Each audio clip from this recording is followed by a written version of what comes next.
This is Joseph Campbell. For decades, his concept of the classic hero's journey, the monomyth, served as the map humanity used to understand personal transformation. This map assumed a hero lived in a coherent world.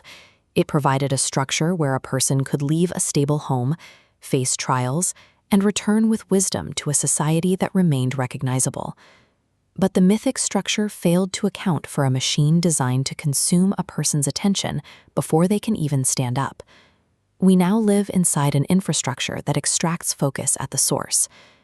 Because the hero's journey requires the capacity to choose a path, a system that intercepts that choice at the level of a thumb swipe renders the old roadmap non-functional.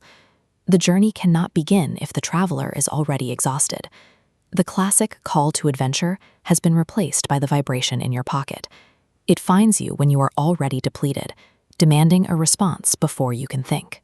The refusal of the call shifted from human hesitation to a fully automated state.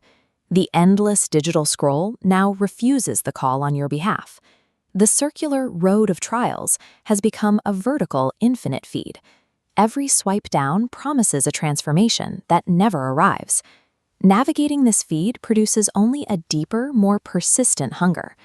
The trials here are designed to be endless, not transformative. As this text highlights, the machine's goal is to keep you in a state of partial existence.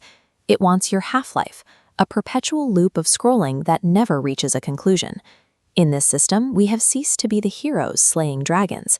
Our extracted attention has turned us into the fuel that keeps the dragons alive. This environment creates a new trial, the identity pyre. Algorithms observe every micro-behavior to construct a polished, predictable version of your identity. The machine then sells this fabricated reflection back to you as truth. The more time you spend gazing at this digital double, the more your authentic self fades. You lose the memory of your own voice and the way your real hands tremble when no one is watching. Turning away from the screen does not solve the problem because the algorithm's version of you continues to exist and operate in the world. To reclaim your identity, you have to find the parts of yourself the machine cannot replicate. This requires moving past the classic hero archetype and adopting the role of the present smith. The classic hero looked for the light of adventure. The present smith looks for continuity of attention within the dark of the attention abyss.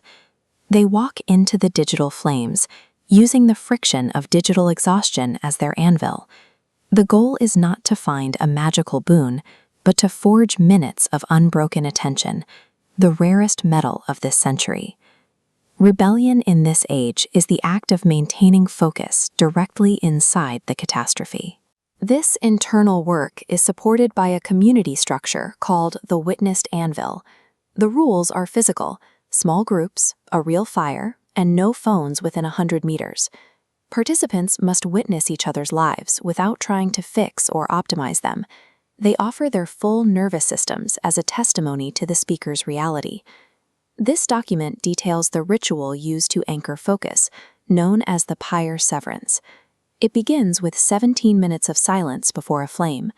The ritual concludes by burning a written truth and making a spoken commitment to remain present. This moves the individual from being a passive subject of data extraction to an active creator of their own focus. It is a hammer strike against the machine. In Campbell's time, the hero returned to an ordinary world. Today, the only place to return to is the burning world. We live in a landscape of collapsing climate and ruined attention, where meaning is commodified by the second. Entering this world with a sword or a desire for epic glory is useless.